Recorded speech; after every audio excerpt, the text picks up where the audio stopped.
Hello.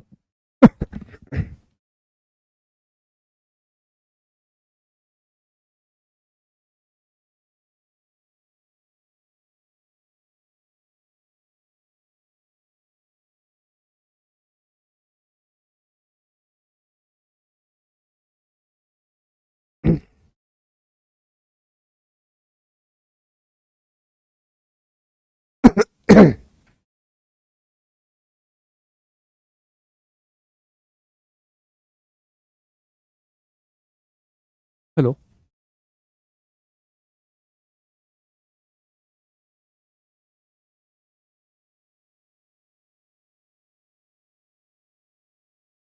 Very very good morning, कैसे हैं आप सभी लोग?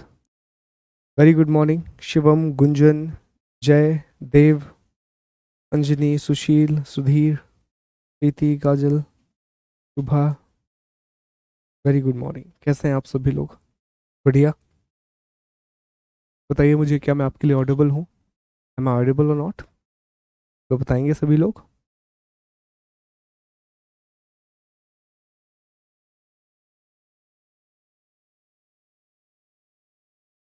परवेज, जय।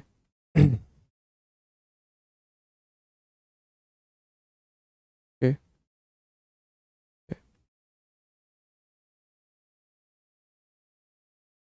ठीक।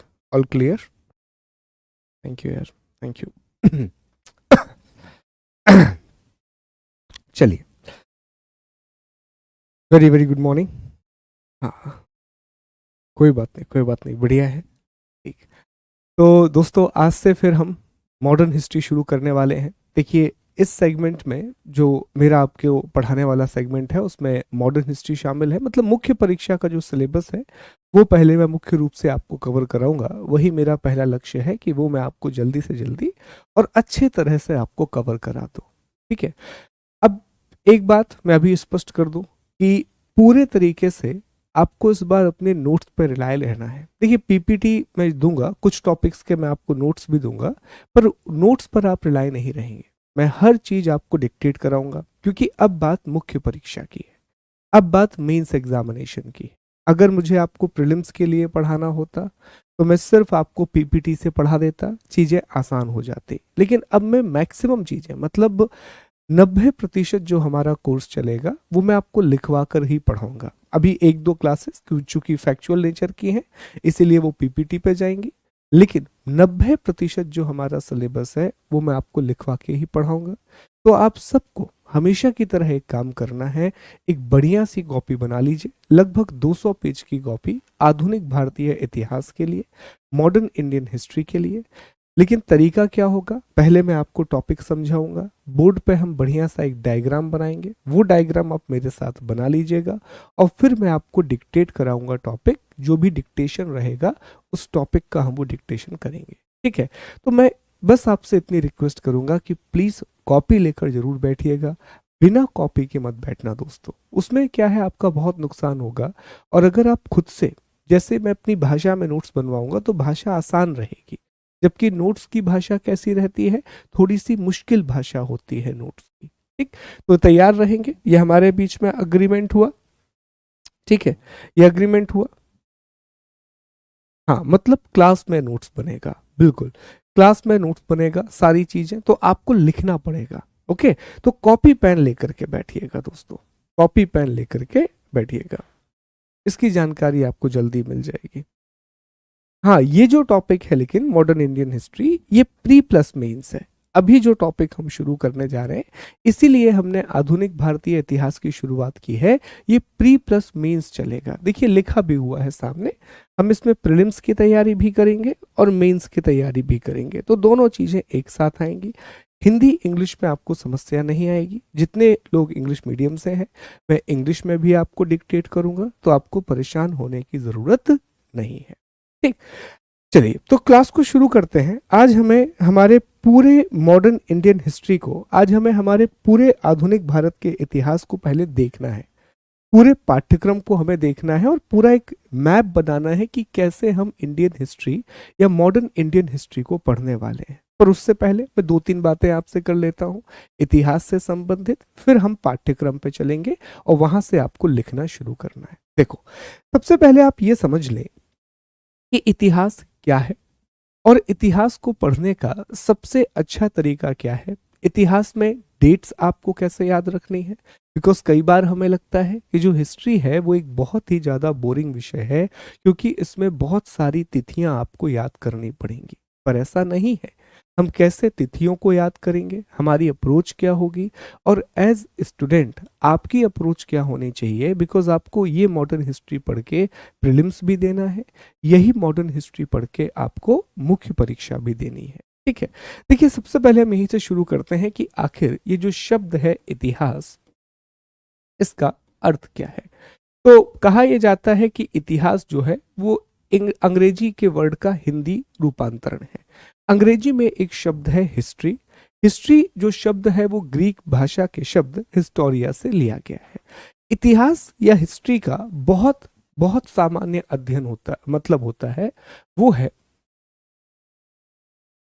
भूतकाल की भूतकाल की घटनाओं का भूतकाल की घटनाओं का अध्ययन। इंग्लिश में study of the past event, study of the past event. लेकिन एक सवाल पैदा होता है कि सर भूतकाल में तो बहुत सारी घटनाएं हुई हैं। आप देखिए ना, अभी 15 मिनट पहले जो था अब वो भूतकाल बन चुका है। तो सर इतनी सारी घटनाएं इतिहास में हुई हैं, पूरी दुनिया में अलग अलग सभ्यताओं का विकास हुआ है पूरी दुनिया में, या फिर हमारे भारत की ही हम बात कर लें तो हमारे भारत में ना जाने कितने हजारों राजवंश रहे हैं। तो क्या हम हर एक घटना के बारे में पढ़ेंगे? सही बात है, नहीं। तो हमेशा भूतकाल की ऐसी घटनाओं का अध्ययन किया जाता है दोस्तों जिनकी वर्तमान में प्रासंगिकता हो, जिनकी क्या हो, वर्तमान में प्रासंगिकता हो, जिनका प्रेजेंट में रिलेवेंट हो। तो इस तरह इतिहास की परिभाषा कुछ ऐसी हो जाती है कि इतिहास भूतकाल की ऐसी घटनाओं का अध्ययन है जिनकी वर्तमान प्रासंगिकता होती है। History is the study of those past event history is the study of past event that are relevant to present. ये इतिहास की सबसे अच्छी परिभाषा। अब सवाल ये पैदा होता है कि सर हमें इतिहास का अध्ययन क्यों करना चाहिए। तो इसके बारे में एक बहुत अच्छे इतिहासकार हैं, उन्होंने लिखा है कि, ध्यान दीजिएगा इस शब्द पर, बड़ा अच्छी बात है कि history is the study of past to make present better. एक लाइन में उन्होंने बता दिया कि आखिर हमें इतिहास क्यों पढ़नी चाहिए। वो कहते हैं कि history is the study of past to make present better. जो इतिहास है दोस्तों, वो पुरानी घटनाओं का अध्ययन है जिससे आप अपने वर्तमान को बेहतर बना सकते हैं। सर उदाहरण के द्वारा समझाइए। ठीक है, अब देखिए एग्जाम्पल उदाहरण में हम अगर अपने इतिहास को देखें तो भारत के इतिहास में यह देखा गया कि भारत के लोगों में शुरुआत से ही एकता की कमी थी। भारत के लोगों में शुरुआत से ही राष्ट्रवाद की भावना की कमी थी। यही एक कारण रहा कि हमारा जो लगभग 5000 सालों का इतिहास है, इस पूरे इतिहास के काल में आपको बहुत सारे विदेशी आक्रांता दिखेंगे। ईरानियों का आक्रमण भारत में शुरू होगा, इंडो ग्रीक्स भारत में आक्रमण करेंगे। ठीक है, आगे जाकर के भारत में हुन्स का आक्रमण होगा, फिर और आगे जाएंगे तो अरब मुसलमान आक्रमण करेंगे, फिर तुर्की मुसलमानों का आक्रमण शुरू होगा, फिर अफगानों का आक्रमण शुरू हो जाएगा, इसके बाद मुगलों का आक्रमण शुरू हो जाएगा, फिर पुर्तगाली आ जाएंगे, डच आ जाएंगे, अंग्रेज आ जाएंगे, डेनिस आ जाएंगे, फ्रेंच आ जाएंगे। तो अगर आप हमारे पूरे इतिहास को देखें तो उससे हमें पता पड़ता है कि भारत जैसा सशक्त देश एक बहुत लंबे समय तक, एक बहुत लॉन्ग टाइम पीरियड तक दूसरे लोगों की कॉलोनी रहा है। तो ये हो क्यों रहा है? ये इसलिए हुआ क्योंकि भारत के लोगों के अंदर एकता और राष्ट्रवाद की कमी थी। तो अब इतिहास से हमने सीखा, और जब हम आजाद हुए तो हमने एक ऐसा संविधान बनाया जो देश की एकता को बढ़ावा दे, जो देश में राष्ट्रवाद की भावना को बढ़ावा दे। हमने कहा कि अब पूरे भारत में एक जैसी अर्थव्यवस्था चलेगी। भारत में राज्य होंगे, लेकिन उन राज्यों को केंद्र से अलग होने की अनुमति नहीं होगी। भारत का अगर कोई भी क्षेत्र आपको दूसरे देश को देना है तो एक बहुत ही विशेष संविधान संशोधन करना पड़ेगा। याद कीजिए आप, जब बांग्लादेश को हमें अपने एनक्लेव देने पड़े तो हमें एक विशेष संविधान संशोधन करना पड़ा।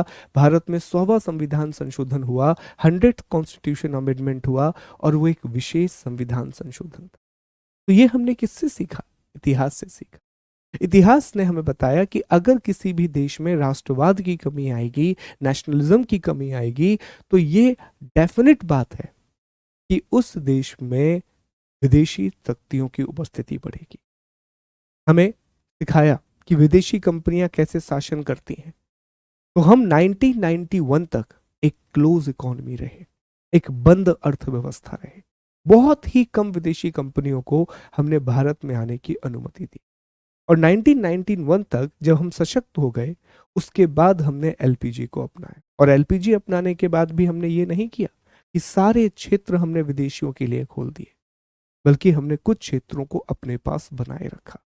तो अगेन ये दिखाता है कि इतिहास जो है वो पुरानी घटनाओं का अध्ययन है, ताकि आप अपने वर्तमान को बेहतर बना सकें, ताकि आप अपने प्रेजेंट को बेहतर बना सकें। तो ये चीज पहले आपको हमेशा याद रखनी है कि इतिहास क्या है, और दूसरा, इतिहास का अध्ययन क्यों जरूरी है। ये बहुत बेसिक बात होती है कि हाँ, इतना आपको पता हो कि हेरोडोटस को फादर ऑफ हिस्ट्री कहा जाता है। These are the very very basic fact जो पता होने चाहिए आपको।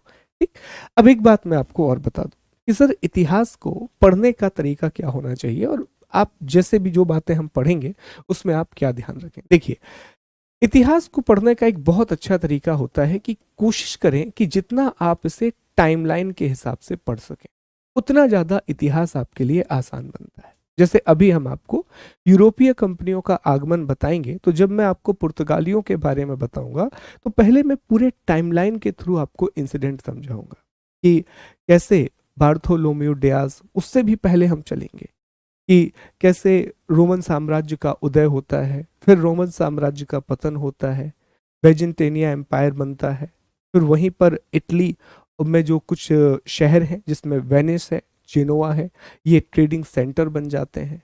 फिर ऑटोमन एम्पायर का राइज होता है। ऑटोमन एम्पायर कैसे कॉन्स्टेंटिनोपल पे अटैक करता है, कैसे स्पेन और पुर्तगाल इटली से ट्रेडिंग राइट्स की मांग कर रहे हैं, लेकिन इटली उन्हें ट्रेडिंग राइट्स नहीं दे रहा है। तो स्पेन और पुर्तगाल के जो राजा हैं, रानी है, वो नए देशों की खोज करना चाहते हैं, वो भारत तक पहुंचना चाहते हैं दूसरे रास्ते से। तो इसीलिए वो बहुत सारे नाविकों को भेजेंगे। हेनरी द नेविगेटर आएगा, वो बार्थोलोम्यो डियाज से कहेगा, तो Bartholomew Dias Cape of Good Hope तक पहुंच जाएगा। उसने पहले उसे केप ऑफ स्ट्रोम नाम दिया था, बाद में उसे केप ऑफ गुड होप नाम दे दिया गया। ठीक है, इसके बाद वास्को डी गामा, बीच में कोलंबस आएगा, तो कोलंबस भारत की जगह वेस्ट इंडीज पहुंच जाएगा।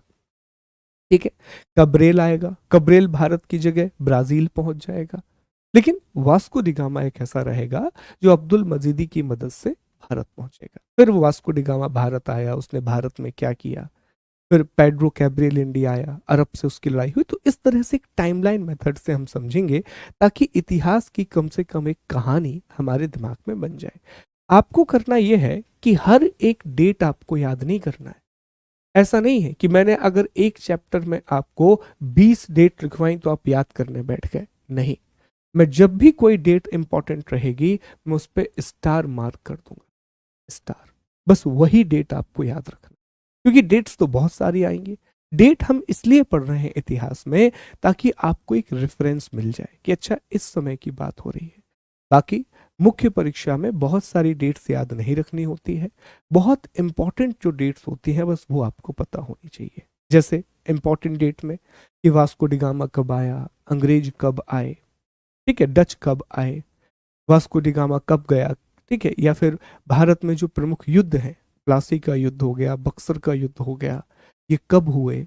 इतनी जो इंपॉर्टेंट डेट है वो आपको पता होनी चाहिए। ये उम्मीद आपसे नहीं की जाती कि आप सारी तिथियों को याद करें। ठीक।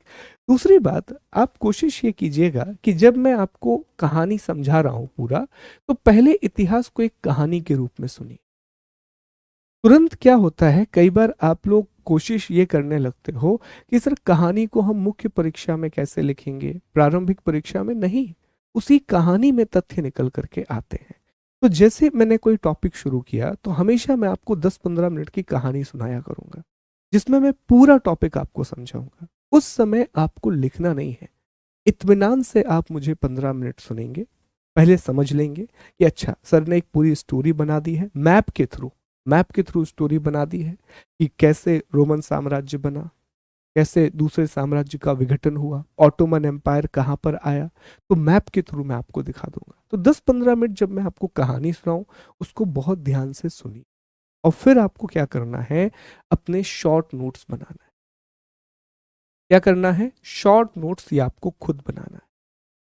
ठीक, मैं आपको डिक्टेट करवाऊंगा, डिक्टेशन होगा बाकायदा पूरा, लेकिन आपको एक शॉर्ट नोट तैयार करना है। जैसे हमने एक चैप्टर मान लीजिए कि 10 पेज में आपको लिखवाया, आपको प्रयास ये करना है कि वो पूरा का पूरा अध्याय आप एक पेज में लिख लें, उसके इंपॉर्टेंट पॉइंट। तो आप जब मॉडर्न हिस्ट्री खत्म करेंगे तो जो मैं आपको नोट्स बनवा रहा हूँ वो लगभग 200 से 250 पेज के हो सकते हैं, लेकिन आप साथ में जो शॉर्ट नोट बनाओगे मेरे, वो सारे के सारे शॉर्ट नोट 20 या 30 या 40 पेज में खत्म हो जाएंगे। तो उससे फायदा आपको मिलेगा, जब आप एग्जाम देने के लिए जाओगे तो आपका पूरा इतिहास उन 30-40 पेजों में रिवाइज हो जाएगा। ठीक है, तो इन बातों का ध्यान रखेंगे, और बहुत अच्छा विषय है, बिल्कुल भी बोरिंग सब्जेक्ट नहीं है, बहुत चीजें आपको नई जानने के लिए मिलेंगी। और जब कहानी मेथड से आप इतिहास समझते हैं तो और भी ज़्यादा इंटरेस्टिंग हो जाता है। और अब चूंकि हमारे पास डिजिटल बोर्ड है तो मैं आपको मैप्स बहुत दिखा पाऊंगा कि एग्जैक्टली कहाँ पर कौन से शासक थे, तो वो आपको बहुत आसानी होगी जब ये टॉपिक आप समझने वाले। ठीक, चले, तो अब आप पहली हेडिंग लगाइए। सबसे पहले आप हेडिंग लगा लीजिए अपनी कॉपी में, पाठ्यक्रम।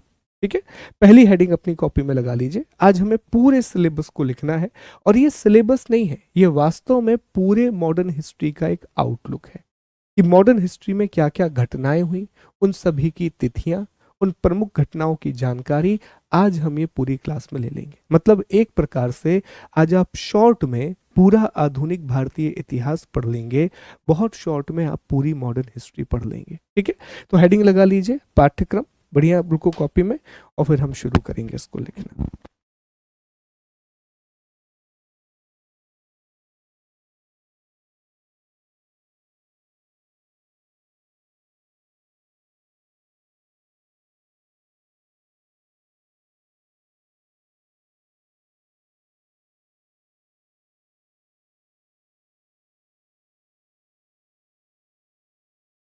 ठीक है, एक प्रश्न और आ रहा है, पुस्तक को लेकर के प्रश्न आ रहा है। देखो, मैं आपको सच बताऊं, पुस्तक लेने की जरूरत वैसे नहीं पड़ेगी, इतना सफिशिएंट है, बहुत सफिशिएंट है। जो मैं आपको पढ़ाने जा रहा हूँ वो मोर देन इनफ है।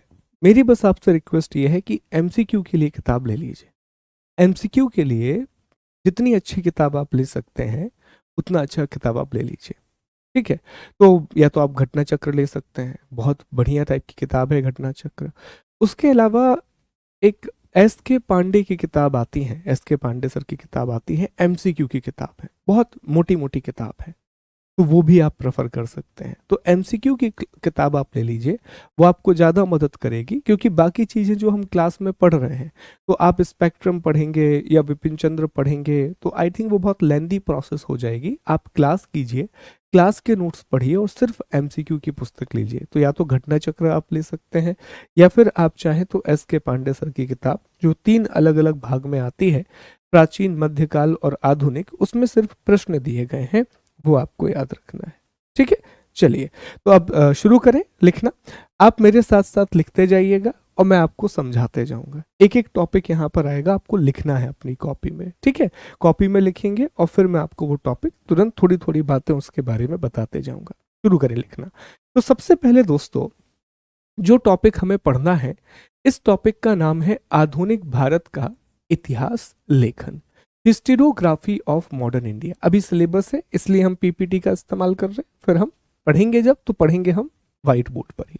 ठीक है, तो पहला टॉपिक हमें क्या पढ़ना है, हिस्टोरियोग्राफी ऑफ मॉडर्न इंडिया, आधुनिक भारत का इतिहास लेखन। देखिए, अल्टीमेटली एक बात आप समझें कि जो इतिहास है वो सिर्फ एक घटना होती है।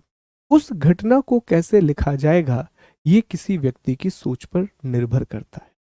और हिस्टोरियोग्राफी में भी हम यही समझेंगे कि एक ही घटना को, ध्यान देने की बात है ये, कि एक ही घटना को अलग अलग इतिहासकार कैसे अलग अलग तरीके से बताते हैं। 1857 जो भारत में क्रांति हुई, कुछ इतिहासकार उसे सिर्फ सैनिक विद्रोह कहेंगे, कुछ इतिहासकार उसे हिंदू मुस्लिम की लड़ाई कहेंगे, कुछ इतिहासकार कहेंगे कि यह तो बस एक छोटी सी अपराइजिंग है, छोटा सा विद्रोह कह देंगे, कुछ कहेंगे कि ये अभिजात वर्ग की लड़ाई है। अलग अलग बात है। और वहीं पर वीर सावरकर आकर के कहेंगे कि ये भारत का पहला स्वतंत्रता संग्राम है, it is the first war of independence in India. तो घटना एक है, लेकिन हर एक इतिहासकार चूंकि अपनी एक सोच के साथ आता है तो उसने उस घटना को उस तरह लिख दिया। तो याद रखिए, आपको भी इतिहास में यही सीखना है, जितना अच्छा एनालिसिस आप हिस्टोरिकल इवेंट का कर पाएंगे उतने अच्छे अंक आपको मुख्य परीक्षा में मिलेंगे, उतने बढ़िया नंबर आपको मेंस एग्जामिनेशन में मिलेंगे। ठीक, तो इसमें हमें यह समझना है कि अलग अलग प्रकार के इतिहासकार हैं। एक इतिहासकार हैं जिन्हें कहा जाता है कैम्ब्रिज हिस्टोरियन। अब कैम्ब्रिज हिस्टोरियन ऐसे इतिहासकार हैं जो हमेशा ब्रिटेन की बढ़ाई करेंगे। वो हमेशा कहेंगे कि भारत तो कभी एक देश था ही नहीं, ब्रिटेन के आने से भारत देश बन गया। भारत तो पिछड़े लोगों की सभ्यता है, ब्रिटेन के आने से भारत में विकास हो गया। और वो ये मानेंगे ही नहीं कि ब्रिटेन ने भारत को लूटा है, वो उल्टा ये इस्टेब्लिश करेंगे कि ब्रिटेन की वजह से ही भारत आज इतने बड़े स्तर पर पहुंचा है। तो ऐसे इतिहासकारों को कैम्ब्रिज इतिहासकार या साम्राज्यवादी इतिहासकार कहा जाता है। फिर दूसरे नंबर पर दोस्तों इतिहासकार आते हैं जिन्हें हम राष्ट्रवादी इतिहासकार कहते हैं, नेशनलिस्ट हिस्टोरियन कहते हैं। ये अपोजिट है, ये अलग बात करेंगे। ये हमेशा कहेंगे कि भारत में जितनी भी समस्या है वो ब्रिटेन के औपनिवेशिक शासन की वजह से, वो ब्रिटेन के कॉलोनियल रूल की वजह से है। अभी परेशान मत होना, हम ये शब्द समझने वाले हैं उपनिवेशवाद, तो समय देंगे, मैं आपको समझाऊंगा। अभी बस कुछ मेरी बातों को समझिए। फिर तीसरे आएंगे मार्क्सवादी। मार्क्सवादी कहेंगे कि नहीं नहीं, देखिए ब्रिटेन का योगदान है, लेकिन ब्रिटेन से भी ज्यादा योगदान है वर्ग संघर्ष का। ब्रिटेन से भी ज्यादा योगदान किसका है? जो एक दूसरे ग्रुप ऑफ द सोसाइटी हैं वो आपस में लड़ रहे हैं। एक तरफ अभिजात वर्ग है, अर्थात हम कह सकते हैं कि एलीट सेक्शन है, और दूसरी तरफ एक तरफ और दूसरी ओर आप देखेंगे तो सामान्य वर्ग है या किसान और मजदूरों का वर्ग है। ठीक है, तो ये दोनों आपस में लड़ रहे हैं। इन दोनों की आपस में संघर्ष की कहानी ही भारत का स्वतंत्रता इतिहास। और फिर दोस्तों आएंगे कुछ अलग इतिहासकार जिन्हें हम उपाश्रयवादी इतिहासकार कहते हैं। इंग्लिश में इन्हें सबाल्टर्न कहा जाता है, सबाल्टर्न हिस्टोरियन। ये बिल्कुल नए इतिहासकार, 1980 के बाद इनकी शुरुआत हुई है। ये इतिहासकार कहेंगे कि इतिहास में हमेशा या तो आप राजा की बात कर रहे हो, या फिर आप मंत्रियों की बात कर रहे हो, गवर्नर जनरल की बात कर रहे हो, उनकी पॉलिसी की बात कर रहे हो, आप फ्रीडम फाइटर की बात कर रहे हो, लेकिन कोई भी व्यक्ति जनता की बात नहीं कर रहा कि जनता ने क्या किया। क्या जनता का कंट्रीब्यूशन नहीं है? क्या किसानों का योगदान नहीं है? जनजातियों का योगदान नहीं है? और उनकी स्थिति कैसी थी, इस पर कौन प्रकाश डाले? तो सबाल्टर्न जो हिस्टोरियन है वो हमेशा इस बात पर प्रकाश डालेंगे कि आखिर जनता उस समय क्या कर रही थी, what people were doing at that. ठीक है, तो ये सारी बातें हमें इसमें पढ़ना है, समझना है। ठीक है, आधुनिक भारत का इतिहास लेखन, यहां से हम टॉपिक को शुरू करेंगे। इसके बाद दोस्तों हमारा अगला टॉपिक, हेडिंग लगा लीजिए, भारत में यूरोपीय कंपनियों का आगमन, advent of European companies in India. हम उत्तर मुगल काल से शुरू नहीं करेंगे क्योंकि वो ना पढ़ने का सही तरीका नहीं है। जो लेटर मुगल पीरियड है वो अल्टीमेटली हम मुगल काल के साथ ही कवर करते हैं। जब मुगल एरा पढ़ोगे तो उसी में पढ़ेंगे, ऐसा नहीं कि अभी पढ़ लिया। अभी पढ़ने से सिर्फ आपके दिमाग में कंफ्यूजन होगा। ओके, तो अभी हमें वो नहीं पढ़ना है। फिर हम यूरोपीय कंपनियों के आगमन को समझें। अभी ऐसा तो है नहीं कि पहले से व्यापार नहीं हो रहा था, यूरोपीय कंपनीज के साथ हमारा व्यापार पहले भी हो रहा था, यूरोपियन के साथ, लेकिन वो व्यापार अरबियों और इटली वासियों के थ्रू हो रहा है। लेकिन पहली बार जब Vasco da Gama Cape Hope Good Hope से अब्दुल मजीदी की मदद से कालीकट बंदरगाह पहुंचेगा, तब डिस्कवरी होगी भारत तक यूरोप से सीधा आने वाले सी रूट की। पहले रूट कैसा था? पहले हम जाते थे रेड सी, रेड सी के बाद हम स्थलीय मार्ग लेते थे, फिर हम मेडिटेरियन सी जाते थे और फिर हम यूरोप पहुंचते। तो बीच में बहुत सारे अवरोध थे, लेकिन वास्को डिगामा पहला ऐसा रूट निकाल देगा जो सीधा समुद्र के रास्ते भारत जोड़ेगा। हालांकि चूंकि उस समय सुएज नहर नहीं बनी है, तो रास्ता बहुत लंबा रहता था। तो फिर वास्को डिगामा अर्थात पुर्तगाली आएंगे, पुर्तगालियों के बाद डचेस आएंगे, डचेस के बाद सबसे इंपॉर्टेंट अंग्रेज आएंगे, अंग्रेजों के बाद डैनिश आएंगे और डैनिश के बाद फ्रांसीसी आएंगे। इंटरेस्टिंग बात यह है दोस्तों कि ये लिखना है आपको साथ में मेरे, कि जो पुर्तगाली हैं, जो पोर्चुगीज हैं, जो 1498 में भारत आए, ये भारत आने वाले सबसे पहले यूरोपीय होंगे और भारत से जाने वाले सबसे आखिरी यूरोपीय। 1961 में पुर्तगाल की कॉलोनीज भारत से समाप्त होगी। तो सबसे पहले क्या लिख लीजिए आप? पुर्तगाली, पोर्चुगीज। देखिए पूरी घटनाओं की जानकारी मिल जाएगी आज आपको। 1498। इसके बाद कौन आया? डच। हॉलैंड के निवासियों को, नीदरलैंड के निवासियों को डच कह रहे हैं, ठीक है। अंग्रेज, ब्रिटिशर्स 1608 में भारत आ रहे हैं। डेनिश, डेनमार्क के निवासियों को 1620 में भारत आ रहे हैं और फ्रांसीसी 1668 में भारत आएंगे। अब देखो ध्यान दीजिए इस बात पर आप, कि जब हम फ्रांसीसियों के बारे में पढ़ेंगे, जब हम फ्रेंच के बारे में पढ़ेंगे, तो यहां पर क्या शुरू हो जाएगा? अब देखिए ये भारत है, पहले भारत में सिर्फ पुर्तगाली थे, अब पुर्तगालियों के साथ साथ भारत में अंग्रेज भी आ गए हैं, डच भी आ गए हैं, डेनिश भी आ गए हैं और फ्रेंच भी आ गए हैं। तो ये सब आपस में लड़ना शुरू कर देंगे, इन सब के बीच में वॉर शुरू हो जाएगी। और इसी में दोस्तों सबसे इंपॉर्टेंट जो युद्ध है वो है कर्नाटक वॉर, कर्नाटक युद्ध। कर्नाटक ये नहीं दोस्तों, उस समय ये जो तमिलनाडु, उड़ीसा, आंध्र प्रदेश वाला रीजन है, इस क्षेत्र को कर्नाटक कहते थे। तो यहां पर इस क्षेत्र को लेकर के या पूरे भारत के व्यापार को लेकर के फ्रांस और ब्रिटिशर्स के बीच में लड़ाइयां होंगी, जिसे कर्नाटक वॉर कहा जाएगा। और बहुत इंटरेस्टिंग है लड़ाइयां, क्योंकि ये लड़ाइयां भारत की वजह से नहीं हो रही हैं। होने ये लगा था, बड़ी इंटरेस्टिंग कहानी है, ध्यान दीजिए, कि अब जो यूरोप के बड़े बड़े नेशन हैं, जैसे कि फ्रांस हो गया, पुर्तगाल हो गया, स्पेन हो गया, ब्रिटेन हो गया, डेनमार्क हो गया, ये देश वास्तव में पूरी दुनिया में अपने उपनिवेश बना चुके थे, पूरी दुनिया में इनकी कॉलोनीज बन चुकी थी।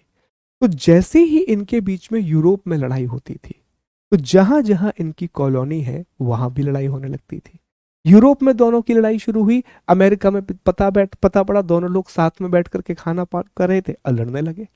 भारत में दोनों एक दूसरे से बात कर रहे थे, कहा कि भैया यूरोप में लड़ाई शुरू हो गई है, यहां भी लड़ने लगे, ठीक है। अफ्रीका में वहां भी लड़ने लगे। तो कोई कारण नहीं है, बस यूरोप में एक लड़ाई हो रही है, तो वो लड़ाई उपनिवेशों में भी होगी, वो लड़ाई कॉलोनी में भी होगी। तो फिर हम यहाँ कर्नाटक वॉर के बारे में जाने, कर्नाटक युद्ध के बारे में समझ, ठीक है। तो फ्रांसीसियों के साथ हमें कर्नाटक वॉर भी समझना है, इंपॉर्टेंट है कि हर एक कर्नाटक युद्ध क्यों हुआ, एक बात।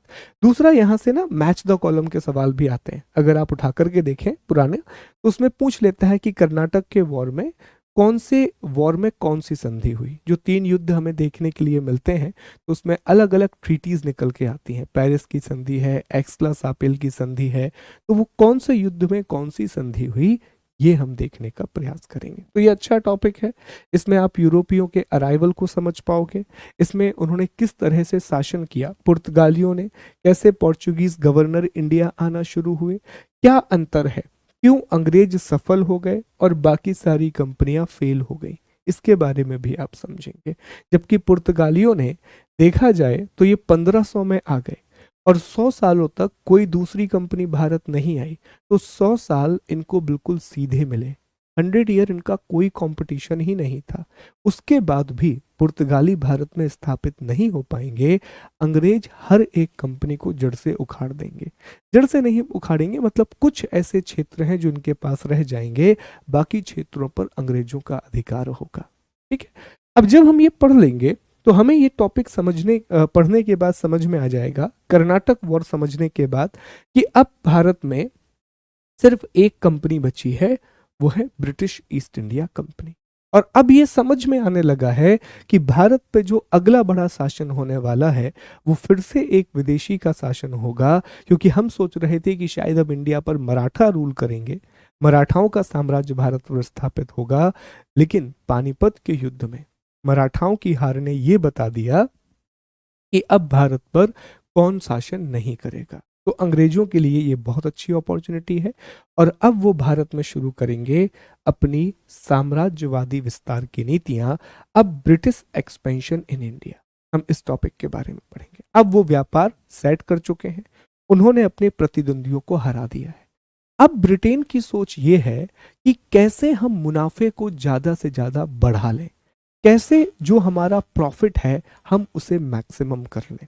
तो उन्हें एक बात समझ में आ गई कि अगर हमें अपने प्रॉफिट को मैक्सिमम करना है, अगर हमें अपने लाभ को बहुत ज़्यादा बढ़ाना है, तो अल्टीमेटली हमें क्या करना होगा, इन सभी क्षेत्रों पर राजनीतिक नियंत्रण स्थापित करना होगा, इन सभी क्षेत्रों पर पॉलिटिकल कंट्रोल एस्टैब्लिश करना होगा। क्योंकि अगर एक बार आपके हाथ में विधायी शक्तियां आ गई, अब लीगल पावर आ गई, तो अपने हिसाब से आप लॉ बना सकते। तो आप एक एक करके आप कैप्चर करोगे, बंगाल कैप्चर करोगे, ठीक है, मैसूर कैप्चर करोगे, मराठा कैप्चर करोगे, पंजाब कैप्चर करोगे, सिंध कैप्चर करोगे, अवध कैप्चर करोगे। और क्या करोगे, ऐसी पॉलिसी बनाओगे जिससे ब्रिटेन को ट्रेड में फायदा होगा, बहुत ज्यादा फायदा होगा। ब्रिटेन के लिए किसी भी प्रकार का कोई भी कर नहीं होगा व्यापार करने के लिए, लेकिन दूसरी कंपनी या व्यापारियों के लिए टैक्स लगाए जाएंगे। ब्रिटेन टैक्स फ्री ट्रेड करेगा इंडिया, और जो भी वहां के रिसोर्सेस हैं उनका बहुत ही ज्यादा तरीके से, बुरे तरीके से विदोहन करेगा। ठीक है, तो कैसे एक्सपेंशन हुआ, सबसे पहले बात आती है बंगाल की। सबसे इंपॉर्टेंट है बंगाल इस समय भी, क्योंकि बंगाल एक बहुत ही फर्टाइल लैंड है। दूसरी बात कलकत्ता है, कलकत्ता में हुगली है, हुगली नाम की नदी है, तो हुगली नाम की नदी के किनारे कलकत्ता बंदरगाह भी बना हुआ है। तो पहला जो उनका लक्ष्य था वो था बंगाल को कैप्चर करना, और बंगाल पर अधिकार करने के लिए उन्हें दो युद्ध लड़ने पड़े। एक प्लासी का युद्ध जो कि उन्होंने 1757 में लड़ा, लिखते जाइएगा ये पूरी चीजें, और दूसरा बक्सर का युद्ध जो उन्होंने 1764 में लड़ा। तो दो युद्ध लड़ने पड़े, बैटल ऑफ प्लासी और बैटल ऑफ बक्सर। ये सभी डेट्स आप देख रहे हैं, मैं क्यों लिखवा रहा हूं आपको सिलेबस में, मैं बेसिकली आपको पूरा इतिहास समझा रहा हूं, पूरा आधुनिक भारत का इतिहास हम समझ रहे हैं कि कैसे डेवलपमेंट होगा। पहले अंग्रेजों ने अपना शासन स्थापित कर लिया, फ्रांसीसियों को और दूसरी कंपनियों को हरा दिया। अब उनका अगला लक्ष्य है कि भारत के क्षेत्रीय राज्यों को जीतना और भारत में अपने व्यापार को मैक्सिमम करना, जितना प्रॉफिट उन्हें मिलेगा। ब्रिटिश ईस्ट इंडिया कंपनी एक ट्रेडिंग कंपनी है, उसे सिर्फ ट्रेड से मतलब है, उसे सिर्फ व्यापार और व्यवसाय से मतलब है, प्रॉफिट चाहिए, मैक्सिमम प्रॉफिट। तो पहले वो किसको कैप्चर करेंगे, बंगाल को। हम भी चर्चा करेंगे, इसी क्रम में हम अपने टॉपिक को भी पढ़ेंगे एक एक करके। बंगाल के बाद अब वो दक्षिण भारत जाएंगे, और दक्षिण भारत में उन्हें दो क्षेत्रों के लिए लड़ाई लड़नी होगी। कर्नाटक पर अब बहुत हद तक उनका अधिकार है, कर्नाटक वॉर हो चुके हैं। अब उनका जो मत उद्देश्य है कि अब वो मैसूर पर नियंत्रण करें, क्योंकि मैसूर उनके लिए प्रॉब्लम इसलिए बन गया है कि मैसूर के जो शासक है हैदर अली और टीपू सुल्तान, एक तो हैदर अली बहुत स्ट्रांग है और हैदर अली तकनीकी रूप से सक्षम है, क्योंकि ब्रिटेन पूरे भारत को कैप्चर कर रहा था, क्योंकि उनके पास वॉर की टेक्नोलॉजी बहुत अच्छी थी, उनके पास बहुत अच्छे हथियार थे और युद्ध लड़ने की तकनीकें थी। और अभी इंडिया में यूरोपीय पद्धति से ना कोई युद्ध लड़ रहा था और यूरोपीय पद्धति के हथियारों की भी कमी थी, बट हैदर अली उसके पास आइडियाज थे। उसने तुरंत फ्रांस से अपनी निकटता बनाई और फ्रांसीसी सैनिकों को बुलाया कि आप हमारी आर्मी को ट्रेनिंग करो यूरोपियन स्टाइल पर। इसीलिए हैदर अली अंग्रेजों को हराएगा भी, हैदर अली अंग्रेजों को डिफीट भी करेगा।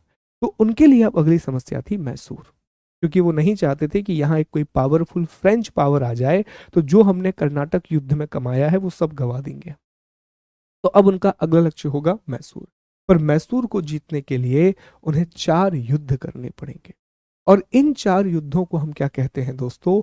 4 एंग्लो मैसूर वॉर्स, जो 1768 में शुरू होंगे और 1799 में जो चौथा आंग्ल मैसूर युद्ध हुआ, जिसमें श्रीरंगपट्टनम में मौत हो जाती है टीपू सुल्तान की, वहां पर ये 4 आंग्ल मैसूर युद्ध खत्म होंगे। तो 4 आंग्ल मैसूर युद्ध जब होंगे तब ब्रिटेन के लोग मैसूर पर अधिकार कर पाएंगे। तो अगला मैसूर, ठीक है, वो बहुत भयंकर युद्ध होंगे। पहला दूसरा तो ऑलमोस्ट ये है कि मैसूर जीत जा रहा है, लेकिन फिर धीरे धीरे मैसूर की पावर डिक्लाइन होगी, क्योंकि षड्यंत्र बहुत होगा। मैसूर के अगेंस्ट आप देखेंगे षड्यंत्र बहुत किए जाएंगे, और उन्हीं षड्यंत्रों की वजह से अल्टीमेटली मैसूर डिफीट हो जाएगा, अल्टीमेटली मैसूर हार जाएगा। ठीक है, इसके बाद मैसूर भी हो गया। अब बड़ी पावर कौन है? अभी इंडिया में सबसे बड़ी पावर कौन है इस समय? औरंगजेब की मृत्यु हो चुकी है 1707 में। औरंगजेब की मृत्यु के बाद जितने भी मुगल काल के शासक हैं वो सब नाकारा शासक हैं, कोई भी शासक उसमें अच्छा नहीं है। अभी इंडिया में जो सबसे बड़ी पावर है वो है मराठा, सबसे बड़ी पावर मराठा है। और ब्रिटेन ने सीधा पहले मराठों से टक्कर ली भी नहीं। मराठों से टक्कर लेने का साहस उनमें आएगा after the battle of Panipat. बीच में युद्ध होंगे, लेकिन वो युद्ध छुटपुट युद्ध होंगे, अंग्रेजों को कई बार युद्धों में हरा देंगे मराठास। ठीक है, तो मराठा साम्राज्य पर अधिकार करने के लिए 3 युद्ध होंगे, जिसे 3 एंग्लो मराठा वॉर कहा जाएगा। शुरुआत 1775 में होंगी और खत्म 1819 में होंगे। एक साथ कंपनी का युद्ध लड़ रही है, एक साथ कंपनी बहुत सारे युद्ध लड़ रही है। जब कर्नाटक वॉर चल रहा है उसी समय प्लासी का युद्ध भी चल रहा है। जब वो मैसूर के साथ युद्ध लड़ रहे हैं तो उसी समय मराठाओं के साथ भी संघर्ष चल रहा है। तो कंपनी के लिए आसान नहीं था, ऐसा नहीं था कि पूरी साजी जो थाली है वो हमने सजा करके दे दी हो। संघर्ष तो था, ठीक है, रेजिलिएंट तो उन्हें फेस करना पड़ा।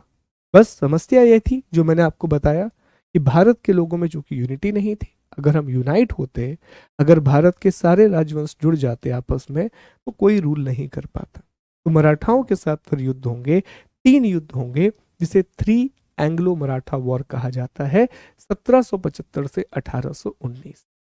हम पढ़ेंगे, यहाँ बहुत सारी संधियां होंगी, बहुत सारी ट्रीटीज होंगी, उन सब के बारे में हम पढ़ेंगे। एक और बात, जब मैं आपको यहाँ मराठा पढ़ाऊंगा तो हम मराठा पूरा पढ़ेंगे। ऐसा नहीं करेंगे कि आधा आप मिडाइवल में पढ़िए और आधा यहाँ पढ़िए, 2 क्लास ज़्यादा लगेगी, लेकिन इसको हम पूरा कवर करेंगे। हम मराठा पूरा खत्म करेंगे। हम शुरू करेंगे शिवाजी महाराज से, और हम देख लेंगे कि शिवाजी महाराज ने कौन कौन से युद्ध किए, कौन सी संधियां हुई, शाहू जी महाराज ने क्या किया, इन सब के बारे में हम पढ़ेंगे। और हम शुरू करेंगे छत्रपति से और समाप्त करेंगे पेशवा पर। ओके, तो शुरुआत वहीं से होगी, औरंगजेब के टाइम पीरियड से, और हम लेते हुए उसे आएंगे और हम ब्रिटेन के टाइम पीरियड पर खत्म करेंगे। सिंधिया वगैरह पे हम उसको खत्म कर देंगे। ठीक, मराठास को मराठा पढ़ने के बाद फिर हम सिंध पर कैप्चर करेंगे। बहुत ही धोखा दिया जाएगा सिंध के साथ। आप पढ़ेंगे, ब्रिटेन के खुद इतिहासकारों ने यह लिखा है कि सिंध और अवध पर अधिकार करना ब्रिटेन की कायरता और ब्रिटेन के छल कपट को दर्शाता है, क्योंकि ये दोनों, सिंध और अवध, ऑलरेडी ब्रिटेन को सपोर्ट कर रहे थे, पर धोखे से उन दोनों के राज्य को ब्रिटेन अपने शासन में मिला लेगा। इवन चार्ल्स मैटकॉफ ने लिखा कि हम जानते हैं कि ये अनैतिक है, लेकिन हम कंपनी के लाभ के लिए ये अनैतिक कार्य भी करेंगे। हम जानते हैं कि this is not ethical, but to increase the profit of company हम ये काम भी करेंगे। तो फिर सिंध पर अधिकार किया जाएगा 1843, 1843 में सिंध पर अधिकार हो जाएगा। इसके बाद पंजाब, पंजाब को जीतने के लिए 2 आंग्ल सिख युद्ध होंगे, और इस समय पंजाब में कश्मीर तक का हिस्सा शामिल है। महाराजा रणजीत सिंह के बारे में यहां हम जानेंगे, जिन्होंने एक बहुत पावरफुल सिख अंपायर बनाया था। बहुत ही सशक्त सिख एम्पायर उन्होंने बनाया था, तो हम वो समझेंगे। एक स्ट्रॉन्ग एम्पायर बना हुआ है यहाँ पर।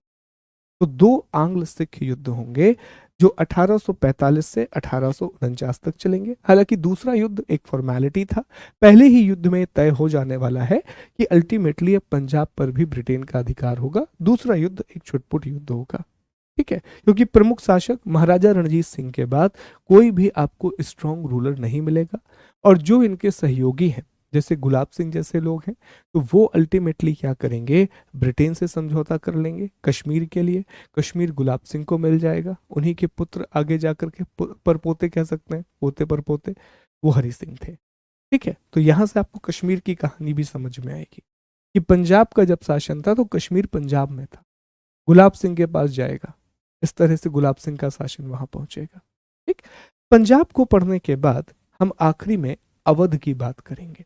1856 में कुशासन के आरोप में जेम्स आउट्रम की रिपोर्ट और कुशासन के आरोप में on the report of James Outram maladministration के आरोप में अवध को भी मिला लिया जाएगा। और चूंकि अधिकांश सैनिक अवध से थे, तो अवध से क्रांति की शुरुआत हो गई। और 18 मतलब इसी क्षेत्र में अवध से सैनिक बहुत थे, तो अवध के सैनिक 1857 की क्रांति में बढ़ चढ़ के भाग लेंगे। तो अवध को मिलाना और सिंध को मिलाना ये गलत है, क्योंकि अवध के साथ ऑलरेडी आपने सहायक संधि व्यवस्था कर रखी है, ऑलरेडी आपने सब्सिडरी अलायंस कर रखा है। अवध किसी भी प्रकार का कोई विरोध नहीं कर रहा अंग्रेजों का, उसके बाद भी ये अवध को मिला देंगे। और ऐसा ही सिंध के साथ था, सिंध भी किसी भी प्रकार का कोई विरोध नहीं कर रहा था। तो ये हमारा तीसरा अध्याय होगा, ब्रिटेन का साम्राज्यवादी विस्तार। अंडरस्टूड? यहां तक दिमाग में समझ में आ रहा है इतिहास कैसे आगे बढ़ेगा, ब्रिटेन को कितने सारे युद्ध लड़ने पड़ेंगे, बहुत सारे अलग अलग जगह पर उसे एंगेज होना पड़ेगा। अब ऐसा नहीं है कि सिर्फ युद्ध कर रहा था ब्रिटेन, सिर्फ युद्ध से आप इतने बड़े देश पर अधिकार नहीं कर सकते। आप सोचें कि आप युद्ध करते रहें और इतना बड़ा देश पर आप अधिकार कर लें, नहीं। युद्ध के साथ साथ आपको कूटनीति अर्थात डिप्लोमेसी भी बनानी पड़ती है, और इसी कूटनीति को हम साम्राज्यवादी विस्तार की नीतियां कहते हैं। इसे हम क्या कहते हैं, ब्रिटेन का साम्राज्यवादी विस्तार नीतियां। नीतियां हैं यहां पर ब्रिटेन की साम्राज्यवादी नीति, ब्रिटेन की साम्राज्यवादी नीतियां। नीतियां इंग्लिश में imperial policies of the great Britain. तो ग्रेट ब्रिटेन भारत पर शासन करने के लिए अलग अलग प्रकार की नीतियां भी अपनाएगा, अलग अलग प्रकार की पॉलिसीज भी अपनाएगा। ठीक है, अब इसमें एक रिंग फेंस पॉलिसी का नाम आएगा, घेरी की नीति का नाम आएगा, और दो सबसे बड़ी नीतियां जो बहुत ज्यादा प्रभाव डालेंगी, उसमें पहली है दोस्तों लॉर्ड वेलेजली की सहायक संधि व्यवस्था, the subsidiary alliance by Lord Wellesley. Lord Wellesley Bharat में ब्रिटेन का गवर्नर बनकर के आया था, और उसने 1798 में एक कंसेप्ट लेकर के आया, सब्सिडरी अलायंस। इसमें होता यह है कि जैसे मान लीजिए कि मैं एक शासक हूं, अवध हूं, और एक सामने वाला ब्रिटेन है। अगर ब्रिटेन ने मेरे साथ सहायक संधि व्यवस्था कर लिया, सब्सिडरी अलायंस मेरे साथ कर लिया, तो इससे होगा ये कि अब एक तो मुझे ब्रिटेन की सेना को खुद रखना पड़ेगा, और उनका पूरा लालन पालन जो है वो मुझे ही करना है। और दूसरी बड़ी बात, मेरी विदेशिक शक्ति पूरी खत्म हो जाएगी। ब्रिटेन से पूछे बिना ना मैं किसी से दोस्ती कर सकता हूं, ना मैं किसी से युद्ध कर सकता हूं। तो ये दो बड़े कंट्रोल आ जाते थे सहायक संधि व्यवस्था करने के बाद। मतलब एक प्रकार से आपने देश पर अप्रत्यक्ष नियंत्रण कर लिया, आपने इनडायरेक्ट कंट्रोल कर लिया। उम्मीद कर रहा हूँ आप सभी लोग लिख रहे होंगे, सभी लोग तो नहीं, क्योंकि सभी लोग सीरियस होकर नहीं पढ़ते हैं, मुश्किल से 20% लोग सीरियस होकर पढ़ते हैं। तो जो 20% हैं मैं उनसे उम्मीद कर रहा हूँ कि आप लोग लिख रहे होंगे। और अभी शायद कमेंट कोई नहीं कर रहा होगा, बिकॉज मैं बहुत समय से कमेंट नहीं देख रहा हूँ। ठीक है, चलिए आगे बढ़ते हैं। इसके बाद अगली जो व्यवस्था है, लॉर्ड डलहौजी का व्यपगत सिद्धांत, doctrine of lapse by Lord Dalhousie. ठीक है, डॉक्ट्रिन ऑफ लैप्स, ये भी बड़ा भयंकर नीति है, लॉर्ड डलहौजी। लॉर्ड डलहौजी का शासनकाल बड़ा इंटरेस्टिंग है। वो एक तरफ भारत में साम्राज्य का विस्तार करेगा, दूसरी ओर वो भारत में बहुत सारे विकासात्मक कार्य भी करेगा। तो प्रश्न बनते हैं डलहौजी के ऊपर। डलहौजी की नीतियों को समझाइए। क्या डलहौजी वास्तव में आधुनिक भारत का निर्माता है? ऐसे प्रश्न भी बनते हैं डलहौजी के बारे में कि क्या वो मॉडर्न इंडिया का फोर फादर कह सकते हैं उसे हम? क्या उसे हम आर्किटेक्ट ऑफ मॉडर्न इंडिया कह सकते हैं? ऐसे प्रश्न बनते हैं डलहौजी के बारे में। तो फिर आपको एक बैलेंस अप्रोच रखनी पड़ती है कि हाँ, ये बात सच है कि डलहौजी के समय बहुत सारे विकासात्मक कार्य शुरू हुए, पर इसका ये अर्थ नहीं है कि आप उसकी विस्तारवादी नीतियों को भूल जाइए। उसने विस्तारवाद भी बहुत किया, ठीक है, तो वो दोनों था, लेकिन उसका उद्देश्य सिर्फ एक था कि भैया हमें क्या करना है, प्रॉफिट को मैक्सिमम करना है। ब्रिटेन का जो प्रॉफिट है उसे हमें मैक्सिमम करना है। तो यहां हम ब्रिटेन की साम्राज्यवादी नीतियों का अध्ययन करेंगे। तो पहले हमने विस्तार समझ लिया, पूरा हमने विस्तार समझ लिया कि कैसे विस्तार हुआ, कैसे पहले वो बंगाल जाएंगे, बंगाल में प्लासी और बक्सर का युद्ध लड़ेंगे, मैसूर में 1768 से 1799 के बीच में वो 4 आंग्ल मैसूर युद्ध लड़ेंगे, मराठा 1775 से 1819 के बीच में वो 3 एंग्लो मराठा वॉर लड़ लेंगे, ठीक है, और आगे आप जाएंगे सिंध पर अधिकार कर लेंगे, पंजाब को कैप्चर कर लेंगे, और 1856 में अंततः वो अवध को कैप्चर करेंगे। पर इनके लिए सिर्फ युद्ध नहीं कर रहे हैं, वो नीतियां भी बना रहे हैं। सहायक संधि व्यवस्था लॉर्ड वेलेजली ने बना दी, और डॉक्ट्रिन ऑफ लैप्स जो है वो Lord Dalhousie doctrine of lapse लेकर के आएगा, व्यपगत का सिद्धांत लेकर के आएगा। तो ये आपने साम्राज्यवादी चरण पढ़ लिया। जैसे ही आप चौथा अध्याय खत्म करेंगे, अब आपको ब्रिटिश एम्पायर मैप पर दिखना शुरू हो जाए। मैप पर अब आपको दिखेगा कि कहां कहां पर ब्रिटेन का डायरेक्ट कंट्रोल है और कहां कहां पर ब्रिटेन का इनडायरेक्ट कंट्रोल है। ये रिफ्लेक्ट होने लगेगा अब आपके सामने, ठीक है। इतना चैप्टर पढ़ने के बाद अब भैया आपने क्या कर लिया,